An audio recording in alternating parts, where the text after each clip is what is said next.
સ્વતંત્રતા અને અગ્નિની સાક્ષીએ આપણે આ કાર્યક્રમનું આયોજન કરી રહ્યા છીએ એવા સદભાવથી આપણે હવે દીપ પ્રાગટ્ય દ્વારા વાલીબહેનને વિનંતી કે તેઓ મહેમાનશ્રી અને અધ્યક્ષશ્રી સાથે કરી અને આ કાર્યક્રમની શુભ શરૂઆત કરે. આપણા મુખ્ય વક્તાશ્રી અને કાર્યક્રમ પણ જોડાય. ખૂબ જ ગર્વની ક્ષણ છે.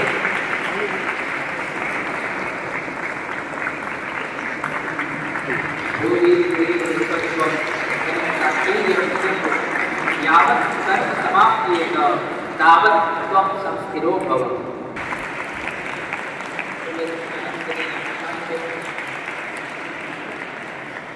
હવે ફક્ત જેમની પ્રેરણાથી અને જેમના માર્ગદર્શનમાં જ આ કાર્યક્રમ થઈ રહ્યો છે, પરંતુ આપણે કાર્યક્રમના કારણ કે પદેના અધ્યક્ષ છે.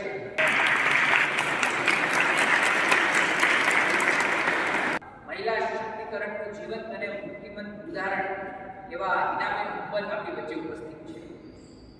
તો હવે વધુ સમય ન લેતા ઈનાબેન હુંબલને કે જે ટ્રાફિક શાખામાં હાલ ઇન્સ્પેક્ટરશીપ તરીકે પોતાની સેવાઓ અમૂલ્ય યોગદાન આપી રહ્યા છે, તેઓને જ વિનંતી કરીશું કે તેઓ અહીં આવી અમારા વિદ્યાર્થીઓને આપના વિચારો વડે અને આપના ઉદ્બોધન વડે આપલાવિત કરે, નવબલ્લિત કરે. શ્રી ઈનાબેન.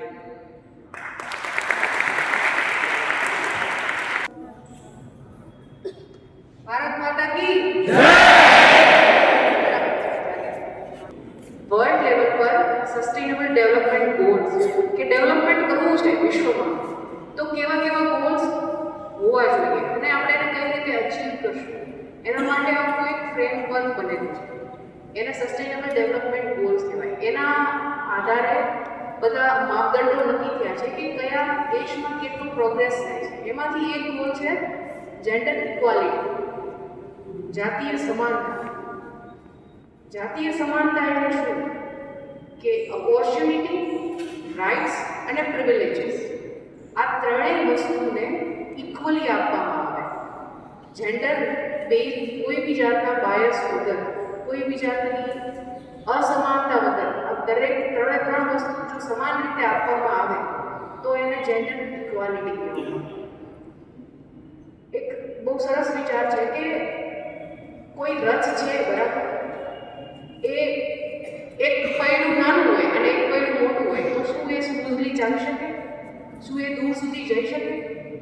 એ બરાબર નથી ચાલતું. એવી જ રીતે આપણા સમાજમાં, આપણા ભારત દેશમાં જે 50% વસ્તી છે એ મહિલાઓની છે. તમારા ઘરમાં 50% તો એ જ છે, બરાબર. તો કોઈ બી ઘર હોય, સમાજ હોય કે પછી શહેર હોય કે રાજ્ય કે દેશ છે, એમાં જો તમારે પ્રોગ્રેસ કરવો છે, જો તમારે વિકાસ કરવો છે, તો આ 50% જે પાર્ટ છે એને બી તમારે સમાનતા આપવાની છે. તો જ એ રચના બે પૈયા રહ્યા સારી રીતે ચાલી શકે. કોઈ પક્ષી એક પાંખથી ઉડી શકે? નહીં ઉડી શકે. એને બે પાંખો જોશે. આ વિચારને લઈને જ જે જેન્ડર ઇક્વાલિટી એ સબ્જેક્ટ આવેલો છે. આ પહેલા બી વિષય ચાલતો હતો કે વુમન એમ્પાવરમેન્ટ. એમ્પાવરમેન્ટ એટલે શું? કે જે વીકર સેક્શન છે, જે કચડાયેલો કે જે પાછળ રહી ગયો છે, જે નબળો છે, એને આપણે એમ્પાવર કરીએ. એને સ્પેશિયલ પ્રિવિલેજીસ, સ્પેશિયલ ઓપોર્ચ્યુનિટીઝ અને એને સ્પેશિયલ રાઇટ્સ આપવામાં આવે કે જેથી એ એમ્પાવર થાય, જેથી એ ઇક્વલતા સુધી ઇક્વલ થઈ શકે ત્યાં સુધી આવે. એને સ્પેશિયલ આપવામાં આવે છે એટલે એ એમ્પાવર છે. પહેલાં વુમન એમ્પાવરમેન્ટ આપણે વિચારતા, બટ હવે કન્સેપ્ટ એ છે કે આપણે એવું માની લઈએ કે કદાચ આપણે એનાથી આગળ આવી ગયા છે. તો જેન્ડર ઇક્વાલિટી કે જ્યારથી બાળક જન્મે છે ત્યારથી જ તમે એને ઇક્વલ ઓપોર્ચ્યુનિટી આપો. આ વસ્તુઓ એટલે થાય છે કે તમે લોકો શિક્ષિત છો, તમે લોકો બહુ સારા વર્ગમાંથી આવો છો, બટ તમે કોઈ ગામડાઓમાંથી આવતા હો કે તમે કોઈ એવા વિસ્તારમાંથી આવતા હો, તો હંમેશા તમારી આસપાસનું વાતાવરણ તમે ઓબ્ઝર્વ કરજો. હંમેશા એ વસ્તુ જોજો કે શું આ ઇક્વાલિટી છે, શું એને ઇક્વલ રાઇટ્સ મળે છે. હજી બી એવા બહુ બધા વિસ્તારો છે કે જ્યાં જન્મતા પહેલાં જ એની સાથે અન્યાય થઈ જાય છે. ખાસ કરીને જે સ્ત્રી ભ્રૂણ હત્યા વિશે જે કેમ્પેન્સ ચલાવવામાં આવે છે એ વસ્તુ હકીકત છે.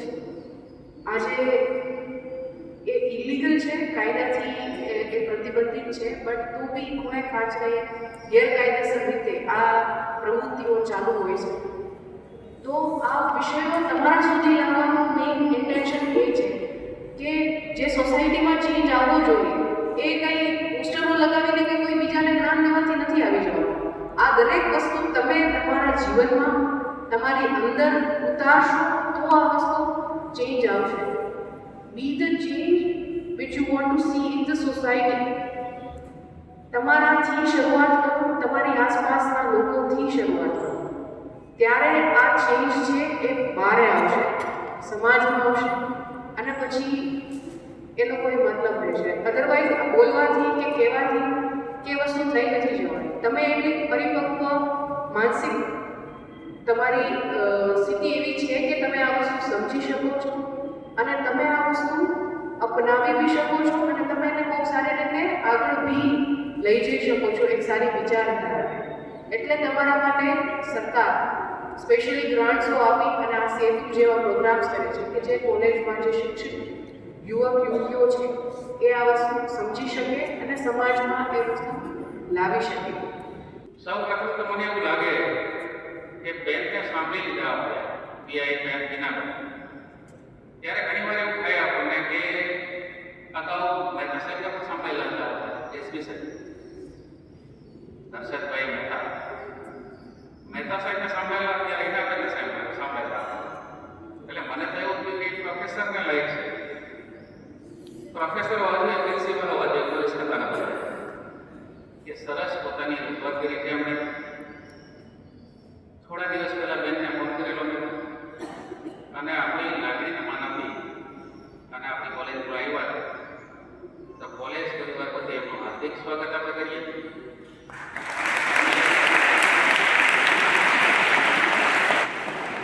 ખાસ તો ઇક્વાલિટી એટલે જેન્ડર ઇક્વાલિટી, સમાનતાની વાત. ગઈકાલે આપણે 26મી જાન્યુઆરી હતી ત્યારે પણ મેં વાત કરેલી કે ઘણા બધા પ્રકારના વાદ કરે છે. હમણાં વાલીબેને પણ વાત કરી હતી સ્વાગત જ્યારે બોલતા હતા ત્યારે કે જ્ઞાતિવાદ હોય, જાતિવાદ હોય, ધર્મવાદ હોય, એ સિવાય પ્રાંતવાદ હોય, ભાષાવાદ હોય, એ રીતે આ સમાનતા છે ને સ્ત્રી પુરુષની સમાનતા એ બાબતે પણ વાદ વિવાદ થતા હોય છે.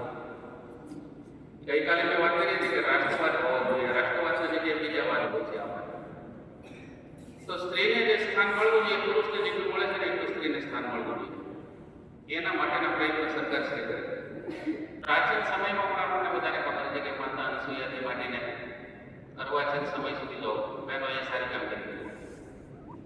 માતા અનસુયાની પણ વાત કરવામાં આવે છે કે ત્રિદેવ ત્રણ દેવતા જે છે બ્રહ્મા, વિષ્ણુ અને મહેશ જ્યારે સાધુ વેશ ધારણ કરીને એની પછી આવે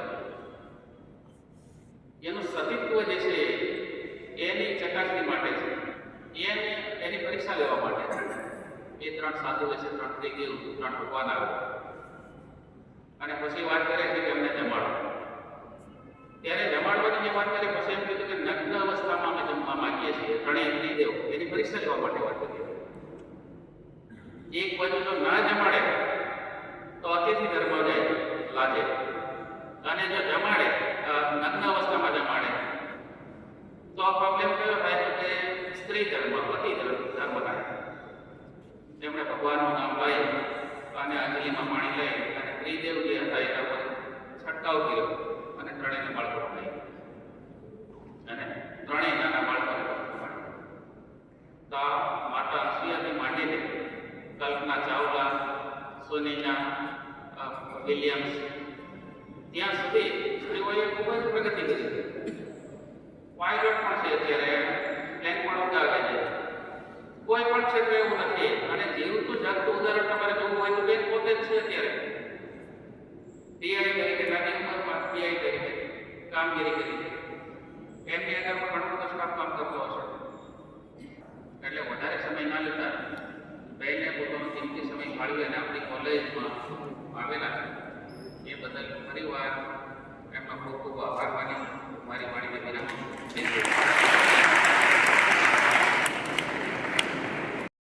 નમસ્તે નમસ્તે નમો નમો. આપણે બહુ સરસ રીતે આજનો જે કાર્યક્રમ છે એનો જે વિષય છે મહિલા સશક્તિકરણ, જેન્ડર ઇક્વાલિટી, જાતિ અસમાનતા, તો ખરેખર બે જ શબ્દો મારે કહેવા છે કે આપણે બધા જ પૃથ્વીની ગોળાઈની આપણને ખબર છે, એમના પરિઘની પણ ખબર છે, કદાચ વ્યાસની પણ ખબર છે, એમના ઉપર કેટલા ટકા પાણી છે એ પણ ખબર છે, પણ પૃથ્વીની અંદર રહેલી જે સ્ત્રી છે, આપણી આજુબાજુ રહેલી જે દીકરી, બેન કે કોઈ સ્ત્રી છે, તો શું એમના મનને આપણે ક્યારે જાણી શક્યા છીએ? એમના મનમાં શું ચાલે છે એ ક્યારે આપણે ઓળખી શક્યા છીએ?